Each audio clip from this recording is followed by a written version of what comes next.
Well, good morning everybody from Riga's bus and coach station in Latvia, where, unsurprisingly, I am taking the coach today.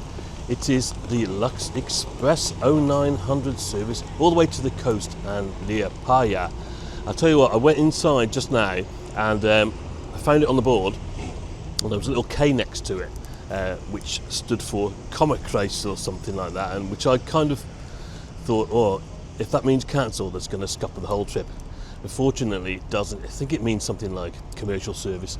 So anyway, about 3 hours and 20 minutes it's going to take, hopefully. I don't want it to be taking much longer than that, otherwise my connection this afternoon could be quite tight. Why don't you come with me?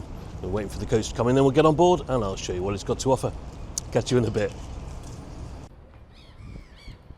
The best thing about the bus and coach station in Riga is this view of the Riga Central Market, repurposed after World War I from German Zeppelin hangars.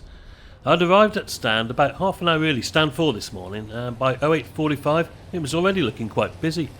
Our coach arrived at 08:50 NU2110, very smart looking Irizar i6S.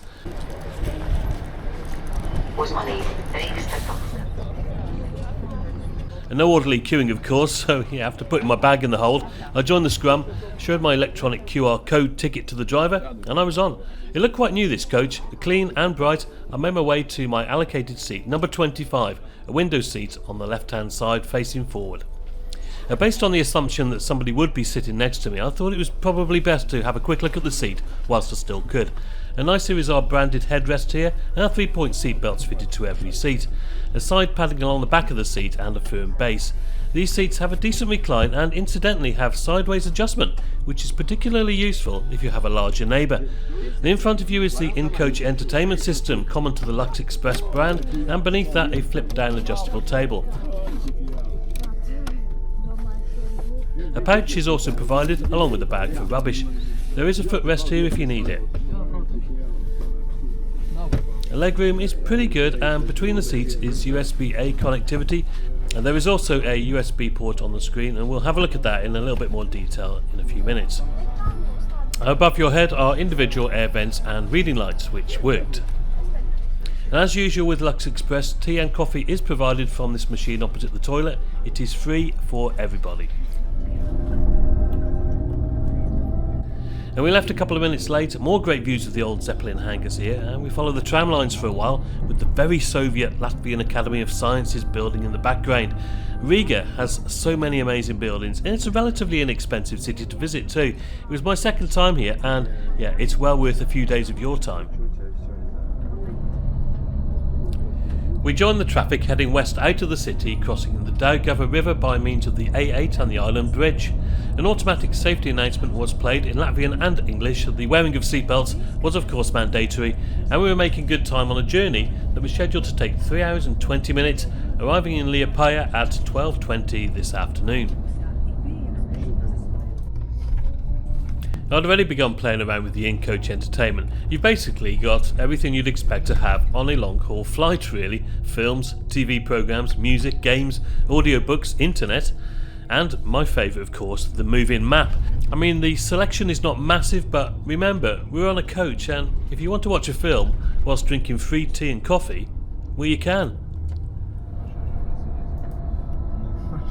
We made our first stop after 20 minutes, and my time with the free seat next to me was over. And the coach was pretty much full now, and unfortunately I'd drawn the short straw with the only passenger on the coach who appeared to have some kind of virus, coughing and spluttering his way throughout the journey. Well, I took my mind off it by trying out the Wi-Fi, which connected quickly and was excellent throughout. YouTube played effortlessly and social media feeds were spot on. Why can't all Wi-Fi be like this? We crossed the Liepaja River here as we skirt past the Kemeru National Park to our north. The park is famous for its natural springs and bogland. The bogs actually swallowed many tanks during World War II, such is their depth in places. We actually crossed the Riga to Ventspils railway line here, single track of course, and whilst there is a passenger ferry from Ventspils to Nynäshamn in Sweden, passenger trains only go as far as Tukums 2. And for my destination today, well, there is a train that goes all the way to Liepaja, but just one a day at the time of my visit, and that didn't arrive in time for the ferry, which was the only reason I was going to Liepaja in the first place. So yeah, for both these Latvian ports, the train was just a total non-starter. When in comparison, Lux Express were running 11 direct services a day to Liepaja, and looking at this coach, there was obviously demand for it, so why can't there be more trains? Right then guys, about an hour or so into the journey, and the coach, yeah, it's pretty full. We made a couple of stops on the way out of Riga, and yeah, gobbling up the remaining seats on the coach. So yeah, it's like quite a popular route this. Pretty grey outside. Just been through one of the national parks, which is quite interesting, and yeah, at least it's not raining at the moment anyway, so 2 hours or so to run, and quite usefully it tells you about that on the moving map on the seat back screen. So yeah, soon passes for no problem at all. I brought some food with me to eat on the way, a bag of 7-day mini croissants and some juice. Yum. We actually crossed the Riga to Liepaja line here by means of this unbarriered level crossing, and probably some of the most underused flashing lights on Latvian railways, I would imagine.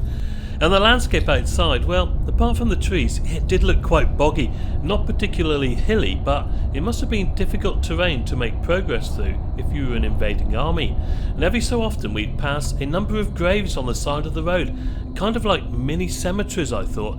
But without getting a closer look, I guessed they were probably war graves, but then as we neared our only major stop en route at Saldus, I did wonder whether they told a more brutal and shocking story.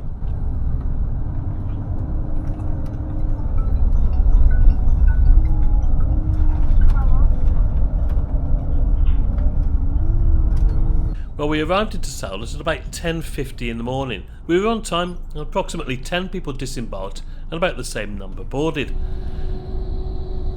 Now, Saldus is situated in the Courland region of Latvia with a population of about 10,000, and in World War II German troops arrested 100 Jewish men in the town and took them out into the nearby Veld forest and shot them. And a further 200 were subsequently arrested and killed, and maybe the graves I'd seen earlier on were connected with that, and if so, yeah, it just made it an even more chilling reminder of the horrors of war.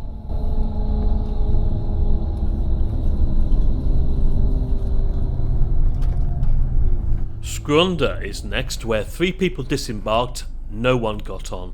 There is a secret Soviet city nearby where the Soviets set up 2 major radar installations during the Cold War period.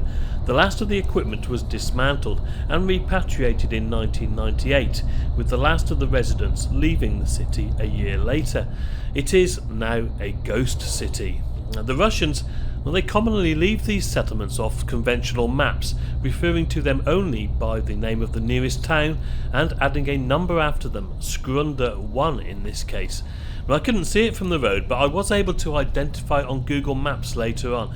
Fascinating really, and one for all you urbex lovers, though I wouldn't recommend it, as apparently it's all owned by the Latvian Ministry of Defence these days, so yeah, getting in and wandering around could be a little bit risky.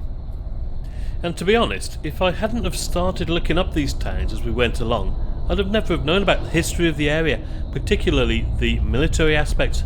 I mean, it just goes to show that there are places of interest all around you, if you do a little bit of research. And it was a pretty miserable day weather-wise, but that didn't detract from that sense of history all around. Fascinating, but scarily horrifying as well, in equal measure. Before reaching our destination, I had time to check out the toilet, which was, quite simply, the best I've seen on a coach, any coach. It was spotless, everything was present, and everything worked. I mean, look how clean the sink is. And without going too over the top here, this kind of thing, combined with the overall cleanliness of the coach, just says to me that the company and its employees take pride in what they do, and it's reflected in the level of service offered to the customer. It really is top notch. I returned to my seat, grabbing a free coffee on the way as we approached Liepaja. And in terms of price, well, I paid just €7 for this one-way ticket, no booking fees. You just cannot go wrong for that. And I've travelled with Lux Express twice now, and in my opinion, they are one of the best, if not the best, coach operator in Europe.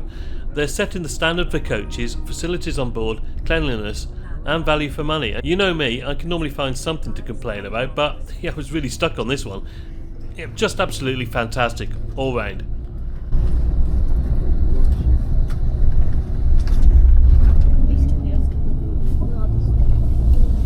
So just like Riga, we run parallel to tram lines once more, and they will lead us to the centre of Liepaja. The city population is about 66,000, and it's an important port on the Baltic Sea as it remains ice-free all year round. Again, lots of history concerning the horrors of war and the German occupation of the city in World War II. Too much to mention here, but ultimately the city was pretty much destroyed by 1945 as it fell into the hands of the advancing Red Army.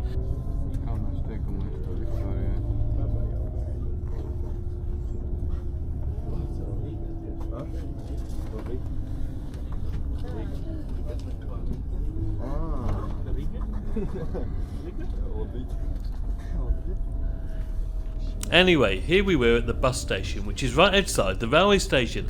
Ironically, the railway station waiting room is now used by bus passengers, and its ticket office is open but sells primarily coach tickets. But I disembarked the coach using the middle doors and grabbed my bag from the luggage hold, and once I'd done that, I made my way to a nearby bench where I just took a couple of minutes to summarise the journey.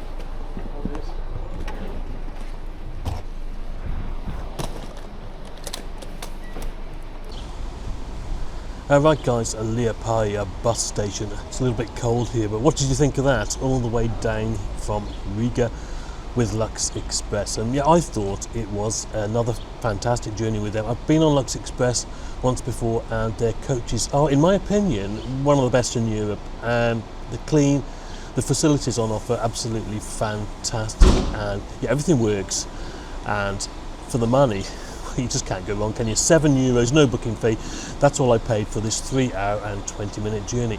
And yeah, okay, the weather, that's not great, is it, today? But there were some really interesting towns en route, and the greyness, the dullness, kind of accentuated the military history that I was telling you about earlier. So yeah, fascinating region, really. Like I said, let me know what you think in the comments below. Thank you very much for watching. I shall catch you on another adventure very, very soon. And until then guys, as always, cheers for now.